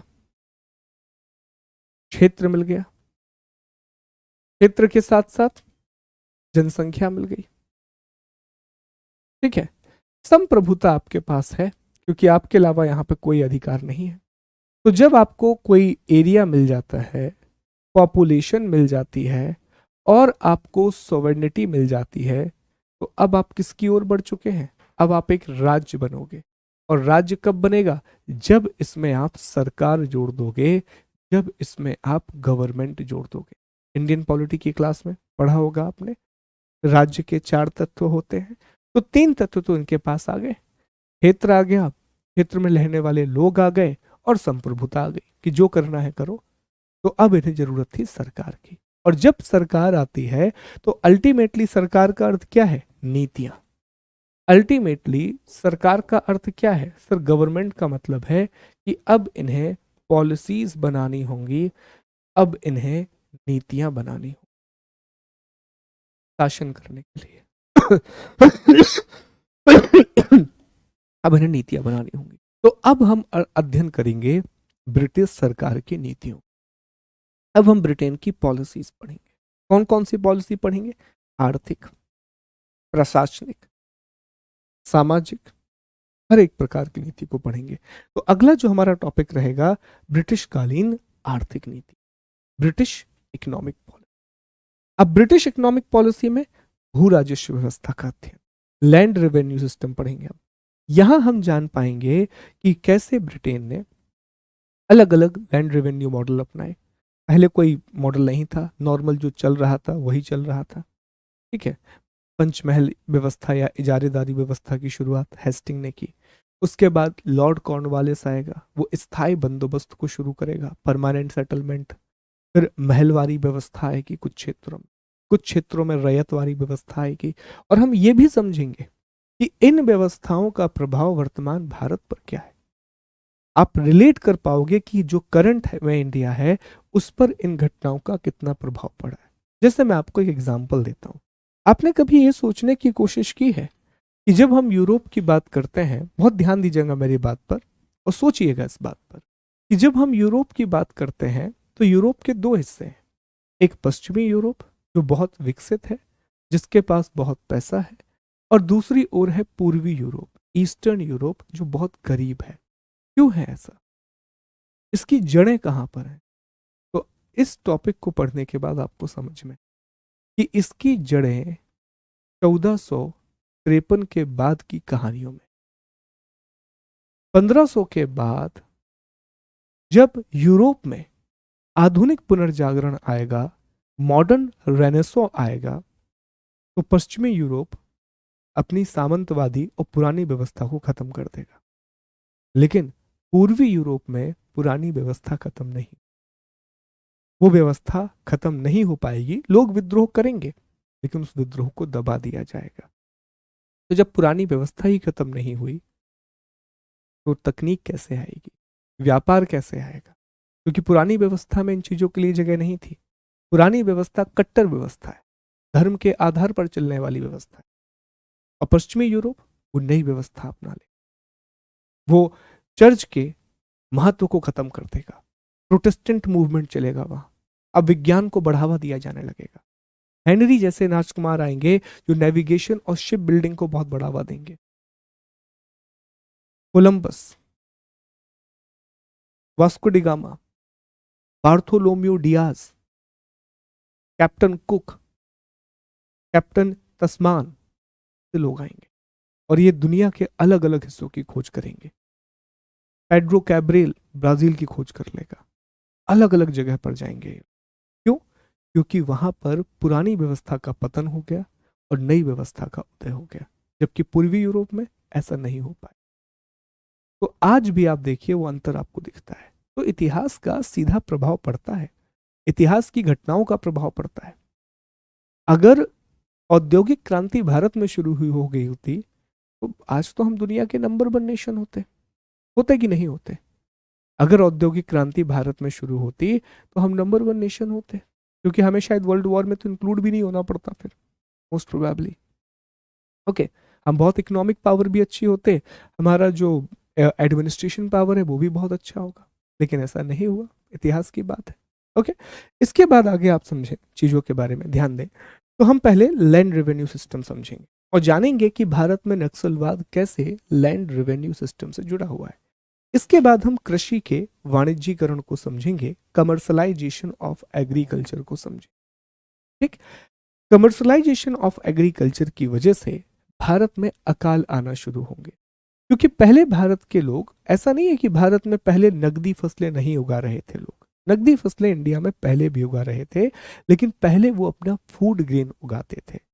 ब्रिटेन के लोग दबाव डालेंगे कि आप फूड ग्रेन मत उगाओ, आप इंडिगो का एग्रीकल्चर करो, आप कॉटन जूट का एग्रीकल्चर करो, तो लोगों को आप देखेंगे कि भारत में अकालों का दौर शुरू होगा।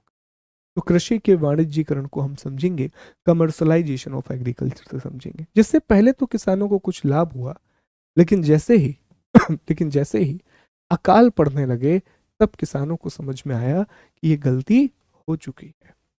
ठीक है, और इससे बहुत नुकसान होगा फिर भारत का इवेंचुअली। इसके बाद आप देखें औद्योगिकरण, औद्योगिकरण नहीं हो रहा है भारत में। इंटरेस्टिंग, इंडिया में इंडस्ट्रियलाइजेशन नहीं हो रहा है, इंडिया में डी इंडस्ट्रियलाइजेशन। भारत में औद्योगिकीकरण होगा दोस्तों, डी इंडस्ट्रियलाइजेशन होगा इंडिया में। मतलब औद्योगिकरण क्या होता है? नए उद्योग लगते हैं, नई इंडस्ट्री, नई टेक्नोलॉजी, नया इनोवेशन आता है। डी इंडस्ट्रियलाइजेशन में क्या होता है? जो उद्योग भारत में थे, जो इंडस्ट्रीज इंडिया में थी, वो खत्म होंगी। और यहीं पर फिर दादा भाई नौरोजी एक कंसेप्ट लेकर के आएंगे जिसे धन का निष्कासन, ट्रेन ऑफ द बेल्ट कहा जाएगा। और बहुत खूबसूरत तरीके से, including the development of railway, वो समझाएंगे कि कैसे भारत का पैसा बाहर जा रहा है। अलग अलग तरीके से, हर तरीके को वो एक्सप्लेन करेंगे कि कैसे भारत का पैसा अलग देशों में जा रहा है।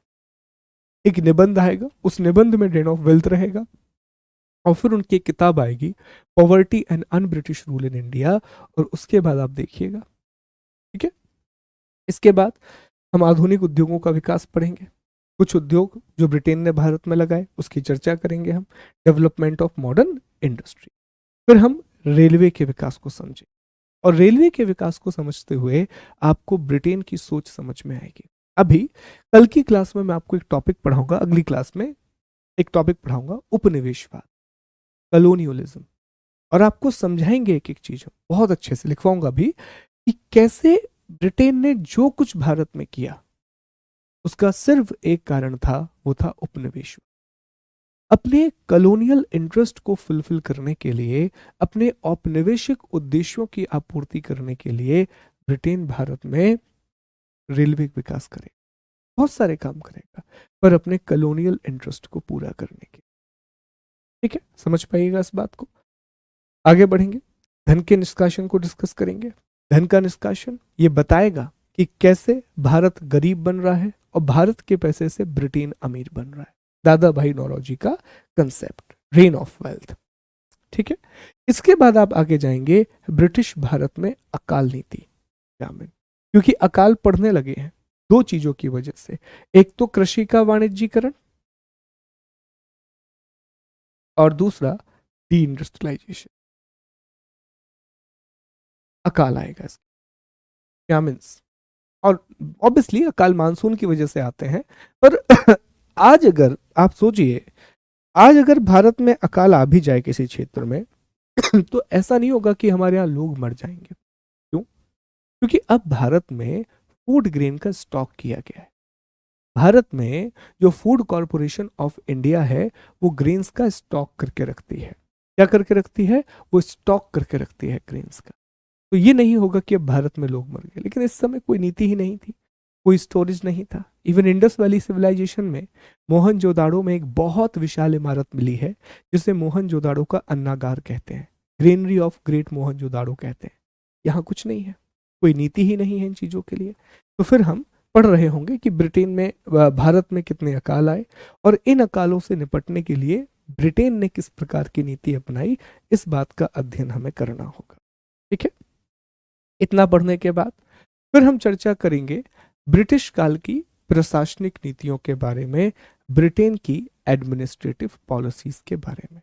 ठीक है, प्रशासनिक नीतियां हम समझ, शुरुआत के कुछ अधिनियमों की चर्चा हमें करनी होगी और उस अधिनियम का क्या प्रभाव पड़ रहा है वो भी हमें देखना होगा। ठीक है, पर प्रशासन में हमारा मुख्य जोर होगा सिविल सेवा, पुलिस, न्याय व्यवस्था और सैन्य व्यवस्था। इन पर हमारा ज्यादा फोकस होगा। स्पेशली हमारा जो फोकस होगा वो सिविल सर्विस और जुडिशियल पर होगा।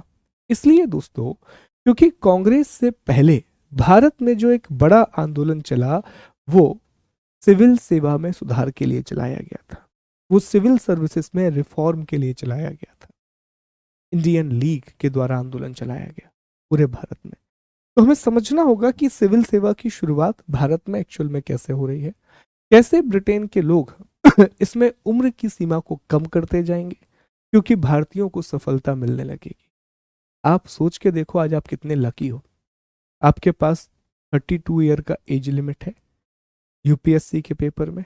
आप वही पढ़ रहे हो जो आपके देश, आपके प्रदेश का इतिहास, आप अपनी ही भाषा में अध्ययन कर रहे हो। फोर्स नहीं किया जा रहा है कि आप जाके लैटिन या ग्रीक में पढ़ो। उस समय 19 साल एक समय उम्र हो गई है, मैक्सिमम एज 19 हो गई है। 19 के बाद पेपर ही नहीं दे सकते आप। और पढ़ना क्या है? ब्रिटेन में जाके ग्रीक पढ़ना है, लैटिन पढ़ना है। तब भी लोग पेपर निकाल लेते, तब भी लोग क्या करते थे? पेपर निकाल लेते थे भारत के लोग। मोटिवेशन है अपने आप में कि उस समय सुभाष चंद्र बोस जैसे लोगों ने आईसीएस की परीक्षा पास की है। ठीक है, तो ये समझेंगे। न्याय व्यवस्था इंपॉर्टेंट है क्योंकि पहले भारत में हाई कोर्ट आएंगे, अलग अलग जगह पर हाई कोर्ट अधिनियम आएगा जिससे बॉम्बे, कलकत्ता और मद्रास में हाई कोर्ट बनाए जाएंगे। फिर भारत में 1935 के अधिनियम के बाद सुप्रीम कोर्ट का कंसेप्ट रहेगा। एक सुप्रीम कोर्ट शुरुआत में कलकत्ता में बनाया जाएगा पर उसका नाम बस सुप्रीम कोर्ट है।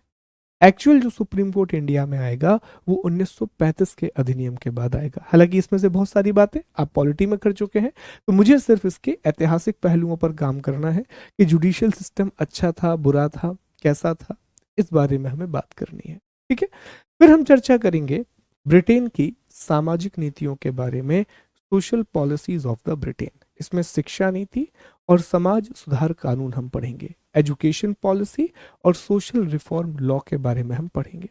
देखिए, समाज उसी दिशा में आगे बढ़ेगा जिस दिशा में आप इसकी शिक्षा को ले जाएंगे। तो ब्रिटेन ने पहला कंजा एजुकेशन पर ही अकड़ा। उन्होंने भारत में जो स्थानीय भाषा की शिक्षा है वो बंद करके अंग्रेजी को थोप दिया, मैकॉले। और उद्देश्य क्या है? उद्देश्य बड़ा साफ है कि हमें भारत पर राज करना है और हमें अपने प्रॉफिट के लिए भारत से एक क्लर्क का सेक्शन तैयार करना है। हालांकि ये उल्टा पड़ जाएगा। हाँ, समाज सुधार जरूर उन्होंने किए, उन्होंने बहुत अच्छे रिफॉर्म किए, कुछ बहुत बढ़िया रिफॉर्म, और जितने भी रिफॉर्म है वो 1858 के पहले हैं। 1858 के बाद रिफॉर्म नहीं किए जाएंगे, चाहे वो विडो रीमैरिज एक्ट हो, चाहे फिर वो चाइल्ड मैरिज को रोकने के लिए एक्ट हो, सबसे इंपॉर्टेंट सती प्रोहिबिशन एक्ट हो।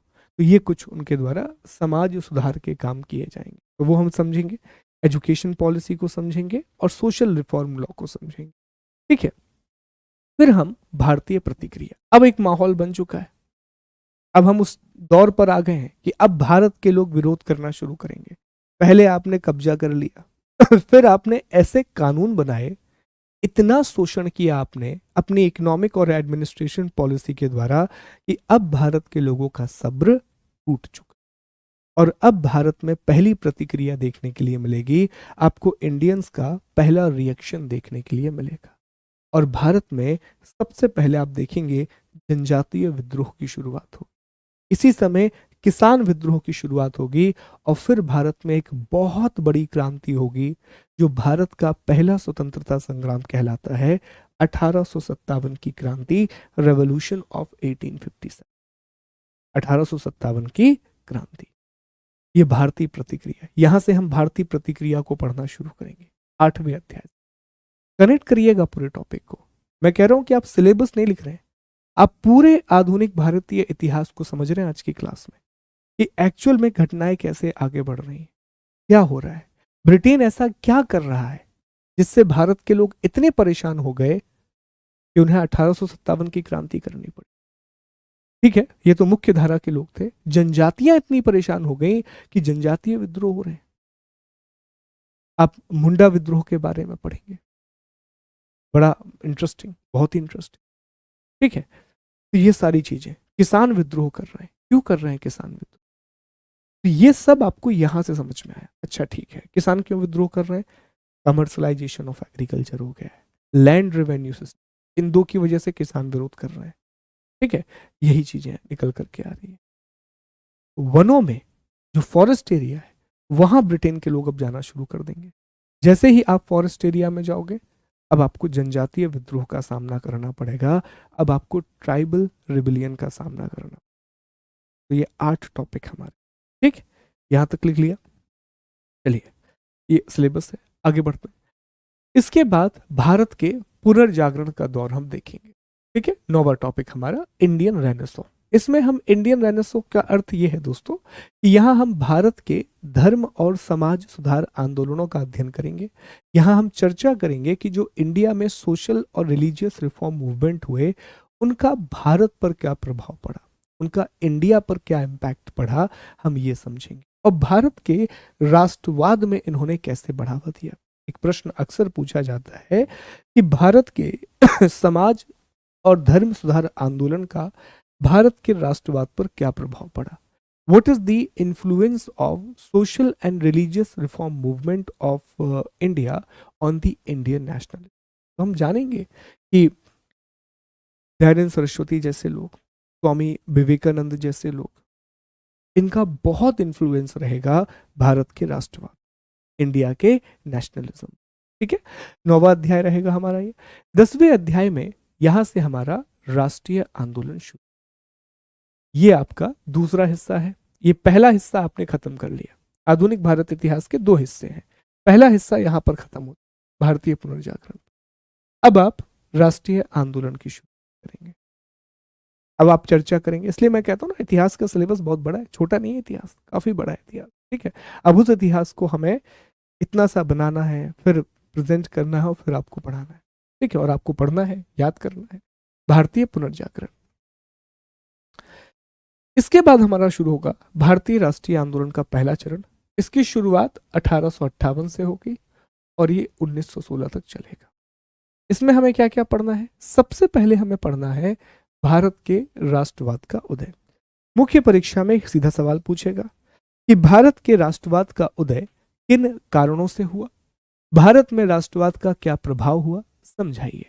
What were the factors behind the rise of nationalism in India, ये आपसे प्रश्न पूछेगा कि क्या वो कारक थे जिनकी वजह से भारत में राष्ट्रवाद का उदय हुआ, वो हमें समझने की जरूरत होगी, उनका हमें ध्यान देना होगा कि अच्छा क्यों ये सारी चीजें निकल करके आ रही है।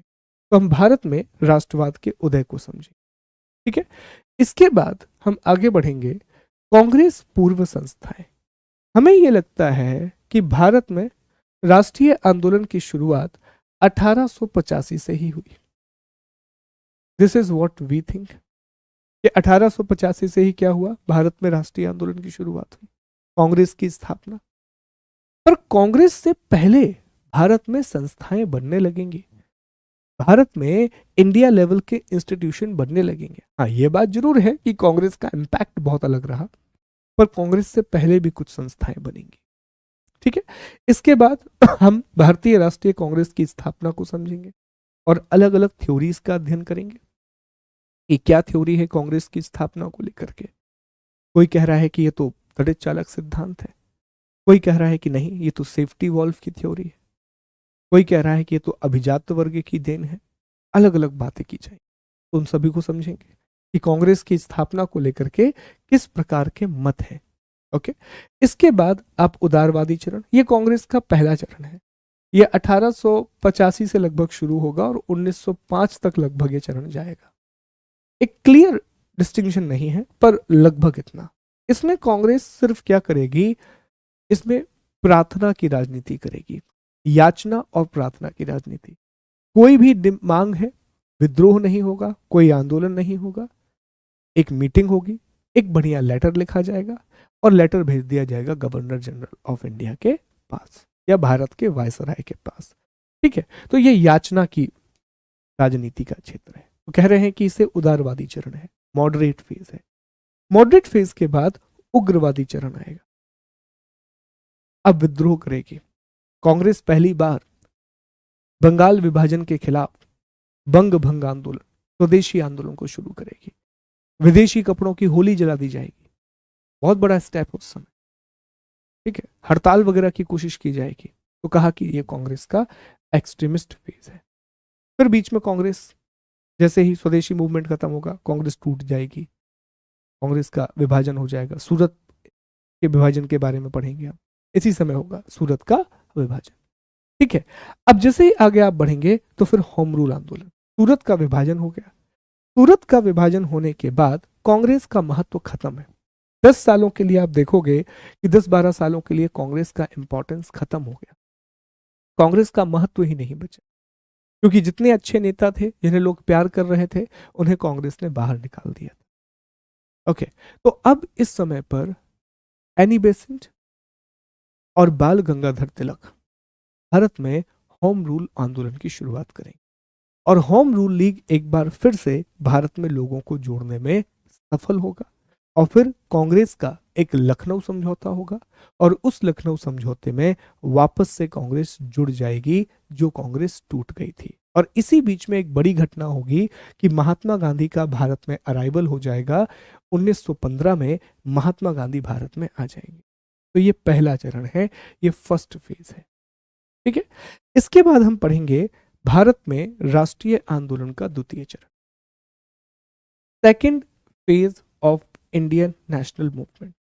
ये 1917 से शुरू होकर के 1942 तक जाए और इस चरण को इतिहासकार गांधीवादी चरण के नाम से जानते हैं। इस फेज को गांधीयन फेज के नाम से जाना जाता है। इस फेज के गांधीयन फेज के नाम से जाना जाता है। क्यों? क्योंकि ये पूरे समय पर अब गांधी जी का योगदान आपको देखने मिलेगा और गांधी जी के 3 बड़े आंदोलन आपको देखने मिलेंगे। तो इसमें सबसे पहले हम महात्मा गांधी का परिचय समझेंगे कि महात्मा गांधी की विचारधारा क्या है, महात्मा गांधी ने कैसे अपने जीवन की शुरुआत की, साउथ अफ्रीका में उन्होंने क्या क्या किया, भारत में जब आए तो भारत में उन्होंने क्या किया और वो क्या कारण रहा कि महात्मा गांधी को सफलता मिली और दूसरे नेताओं की इतनी सफलता नहीं मिली। तो हम महात्मा गांधी के भारत आगमन को समझेंगे, arrival of Mahatma Gandhi in India हम समझेंगे। इसके बाद हम महात्मा गांधी के आरंभिक आंदोलन पढ़ेंगे, early movements of Mahatma Gandhi, आरंभिक आंदोलन। इसमें आप जान रहे हैं खेड़ा सत्याग्रह के बारे में बात करनी होगी, चंपारण सत्याग्रह के बारे में बात करनी होगी, इन सब के बारे में चर्चा करनी होगी। अहमदाबाद मिल मजदूर आंदोलन की हमें चर्चा करनी होगी। तो ये अर्ली मूवमेंट रहेंगे महात्मा गांधी के, शुरुआती दौर के आंदोलन। ठीक है, तो इनको हम समझेंगे। फिर गांधी जी खिलाफत आंदोलन, राष्ट्रीय आंदोलन की शुरुआत होगी। खिलाफत आंदोलन में ये शामिल होंगे। खिलाफत आंदोलन एक धार्मिक आंदोलन, इसका उद्देश्य तुर्की से जुड़ा हुआ है, खलीफा से जुड़ा हुआ है, हम समझेंगे। ये फर्स्ट वर्ल्ड वॉर से जुड़ा। इसके बाद गांधी जी अपना पहला राष्ट्रव्यापी आंदोलन शुरू करेंगे जिसे असहयोग आंदोलन या नॉन कोऑपरेशन मूवमेंट कहा जाता है। 1922 तक ये आंदोलन चलेगा, लेकिन फिर एक चौरा चौरी की घटना हो गई यूपी में, और उस घटना के बाद इस आंदोलन को वापस ले लिया जाएगा। ठीक है, तो हम असहयोग आंदोलन की बात करेंगे। फिर दोस्तों गांधी जी का दूसरा बड़ा आंदोलन आएगा, सविनय अवज्ञा आंदोलन। इसी में आप जान रहे हैं कि दांडी मार्च भी शामिल है। यहीं पर आप गोलमेज सम्मेलनों के बारे में पढ़ रहे होंगे। ये इसी से पहले आप देखेंगे तो नेहरू रिपोर्ट के बारे में आप पढ़ लेंगे, आप साइमन कमीशन के बारे में पढ़ लेंगे, तो ये सब कुछ आप इसके पहले पढ़ लेंगे। फिर सविनय अवज्ञा आंदोलन होगा, इस बीच में बहुत सारी घटनाएं हो जाएंगी।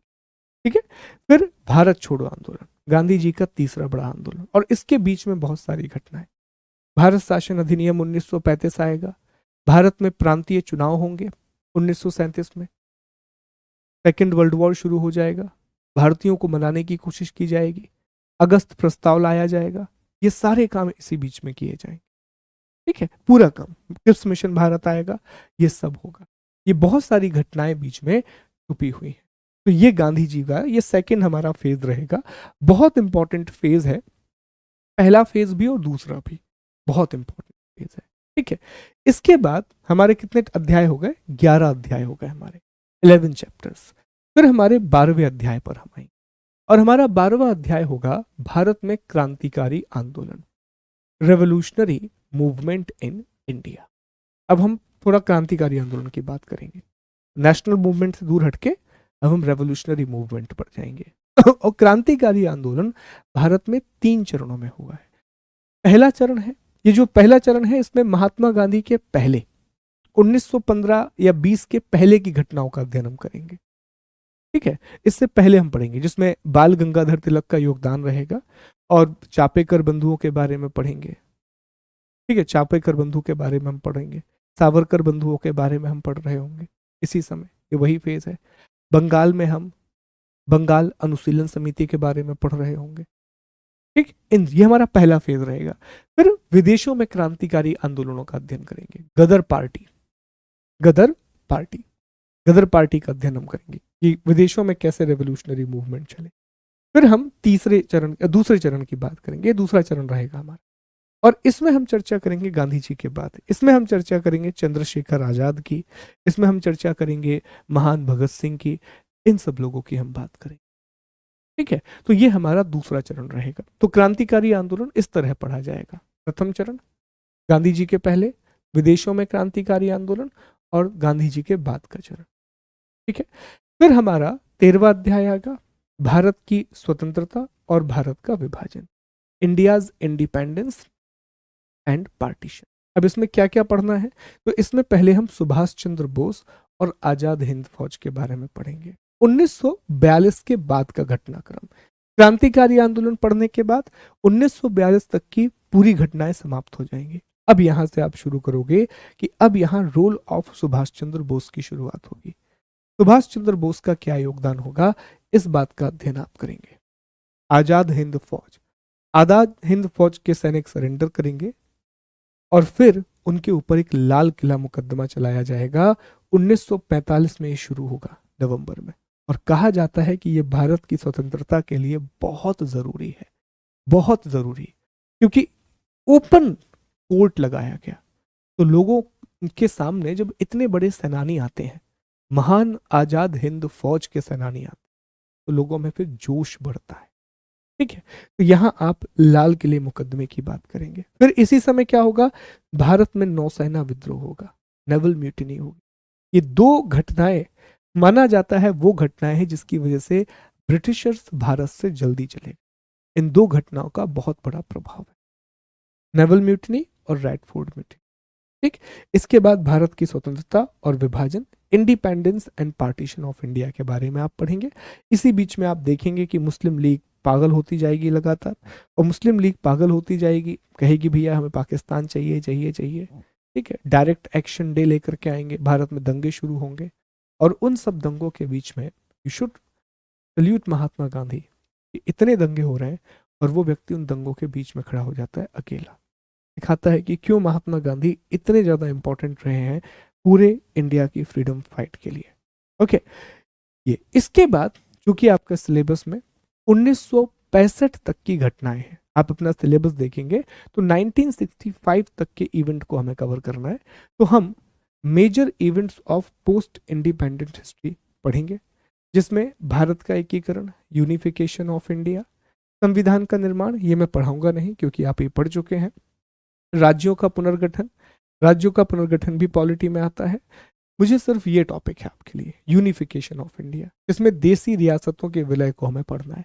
बाकी संविधान का निर्माण, राज्यों का पुनर्गठन, ये दोनों टॉपिक पॉलिटी के हैं, ये मेरे टॉपिक नहीं है बट मैंने लिख दिए यहाँ पर। यहाँ फिर मेरे दो टॉपिक रहेंगे, जवाहरलाल नेहरू का कार्यकाल और लाल बहादुर शास्त्री का कार्यकाल। तो जवाहरलाल नेहरू के कार्यकाल में जो भारत पाकिस्तान युद्ध हुआ उसकी चर्चा हम करेंगे, भारत चीन युद्ध की चर्चा हम करेंगे, और लाल बहादुर शास्त्री के कार्यकाल का अध्ययन भी हम करेंगे, ताशकंद समझौता, यहाँ तक हम चीजों को लेकर के।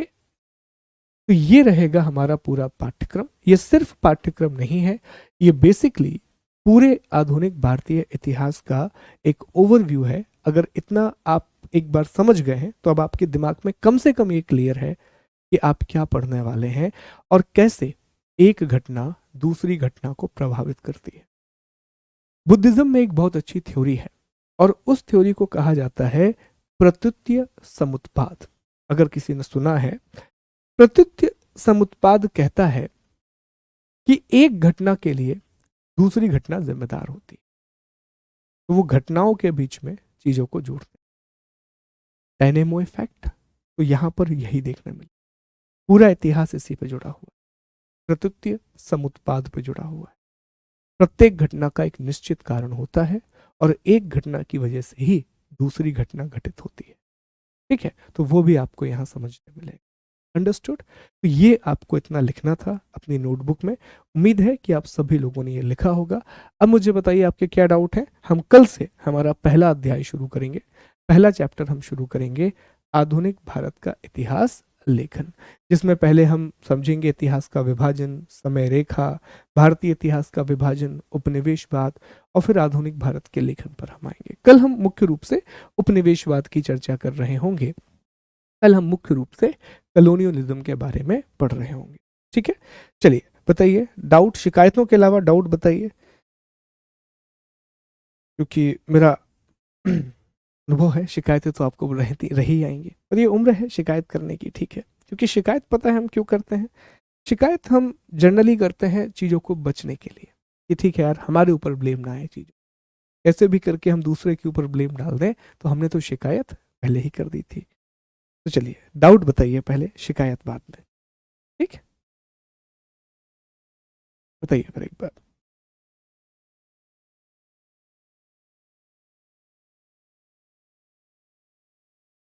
हाँ बिल्कुल है, दर्शन शास्त्र में भी है।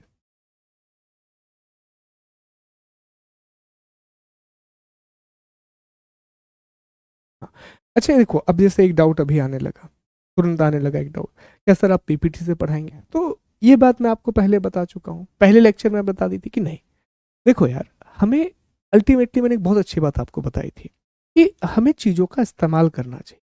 हमें ये हमेशा लाइफ में याद रखना, फ्लेक्सिबिलिटी होनी चाहिए हमेशा। अगर मुझे आपको मैप दिखाना है, अगर मुझे आपको पिक्चर दिखाना है, मुझे आपको एक टाइमलाइन दिखाना है, तो मुझे पीपीटी का इस्तेमाल करना पड़ेगा। अब ये पाठ्यक्रम है, अब अगर ये पाठ्यक्रम मैं भी हाथ से लिखने लग जाता तो यही क्लास आपकी 2 सवा 2 घंटे चली जाती है कि नहीं। जहां आपको ये चीज समझो, बिल्कुल ये मत सोचो, आप अपने पढ़ाई पर फोकस करो, दिमाग में ये बना के मत आओ कि नहीं पीपीटी से हमें समझ नहीं आता, हमें बोर्ड से समझ नहीं आता, ये सब आपके अंदर आप बना के आते हो। जब क्लास में आओ एक खाली ग्लास की तरह आओ कि नहीं यार सर मेहनत करके आए हैं, वो टॉपिक पढ़ रहा है उन्हें क्या लेकर के आए हैं, अगर वो यहाँ पढ़ा रहे हैं मतलब वो जानते हैं चीज़ों के बारे में, हमें पढ़ना है ध्यान से। वो मेरे ऊपर छोड़ो। ठीक है, जब मैं आपसे क्या बोल दिया कि यार मुझे पता है कि मुझे आपको डिक्टेट कराना है, आप पीएससी की तैयारी कर रहे हो, जब तक मैं आपको डिक्टेट नहीं कराऊंगा आप लिखोगे नहीं, है ना? तो मुझे पता है आपको लिखवाना है मुझे। और ये शुरुआत से ही अगर आप विचारधारा बना लेंगे कि नहीं पीपीटी से समझ नहीं आता, अब वो तो पीपीटी से पढ़ाते हैं। आप याद करें जब हम मैपिंग पढ़ रहे थे तब भी मैं पीपीटी में मैप लगाता था, बाकी सारी चीजें बाजू में लिखता था। सेम अप्रोच यार।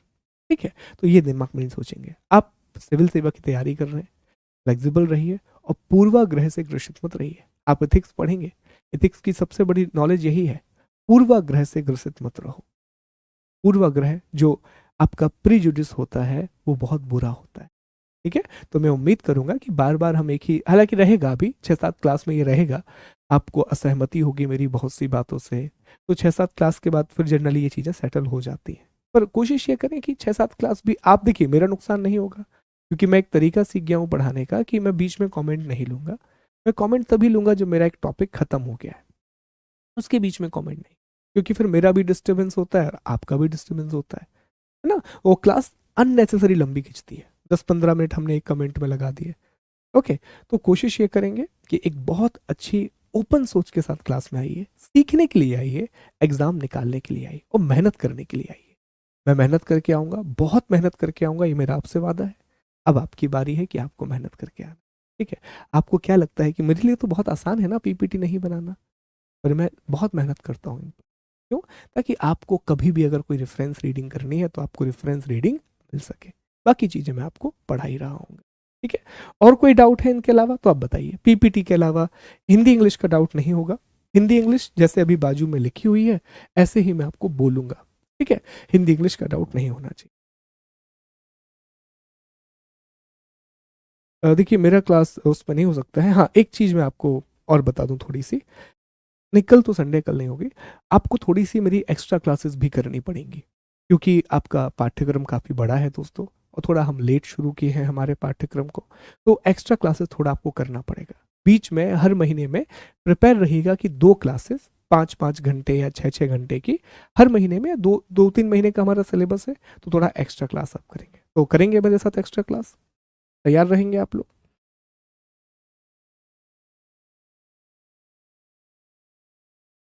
ओके ओके, अभी आपको ये जरूरत नहीं पड़ेगी विवेक, अगर आपने एनसीईआरटी बैच लिया भी हुआ है तो यहाँ आपको सारी चीज़ें मिलेंगी क्योंकि एनसीईआरटी में जो मैं पढ़ा रहा हूँ वो तो यहाँ पर ऑलरेडी रहेगा। ठीक है, तो एक्स्ट्रा क्लासेस भी आपको करनी पड़ेंगी ताकि हम ये कर सकें। यूपीएससी के लिए सफिशिएंट है। बिल्कुल। भारत के भारत के एकीकरण में रियासतों के बारे में हम पढ़ेंगे, भारत के प्रिंसली स्टेट के बारे में पढ़ेंगे।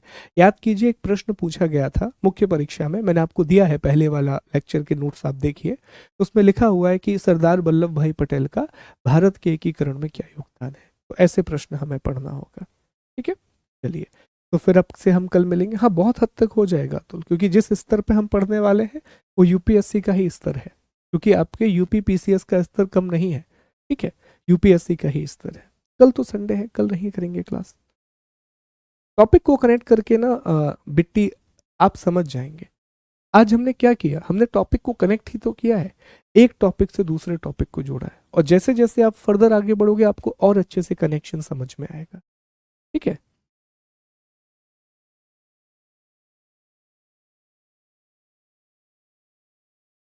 देखिए बात सही है आपकी ममता, लेकिन आप मैनेज कर लेंगे। आप इसलिए मैनेज कर लेंगे क्योंकि जब मैं यहाँ पर आपको चीज़ें पढ़ा रहा हूँ तो आप ये सोच के जाइए कि आपने एक टॉपिक पढ़ लिया, अब आपको ये टॉपिक पढ़ने के लिए कोई किताब नहीं निकालनी है, आपको बस एमसीक्यू के लिए किताब निकालनी है। ठीक है, बहुत मल्टीपल चॉइस क्वेश्चंस के लिए किताब निकालनी है। वर्ल्ड हिस्ट्री की जानकारी आपको मिल जाएगी। फिलहाल जो मेरा टास्क है, मुझे आपको आधुनिक भारत का इतिहास खत्म करवाना है और कला और संस्कृति खत्म करानी है। This is my primary task, तो अभी मैं इसके साथ एसोसिएटेड हूँ, फिर हम आगे की चर्चा भी करेंगे, निश्चित तौर पे कुछ ना कुछ होगा, टीम भी आपको जानकारी दे देगी। ठीक है।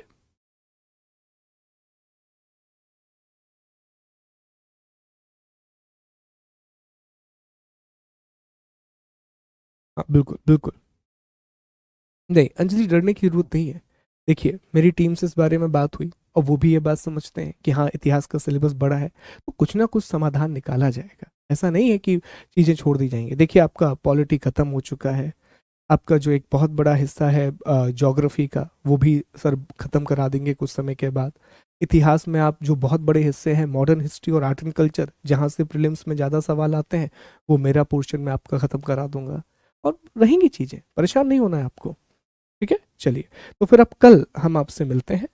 और कल से ही हमारा, आज भी मैंने आपको लिखवाया है बहुत सारी बातें, कल भी हम चीज़ों को लिखेंगे। तो हेडिंग आप जरूर लगा लीजिएगा, अध्याय 1, आधुनिक भारत का इतिहास लेखन, हिस्टोरियोग्राफी ऑफ इंडियन नेशनलिज्म। ठीक है, इंडियन नेशनलिज्म। ठीक, तो कल आपसे मिलते हैं, अपना कल नहीं सॉरी मंडे को आपसे मिलते हैं। अपना ख्याल रखिए, take care, god bless you, जय हिंद, जय भारत, थैंक यू।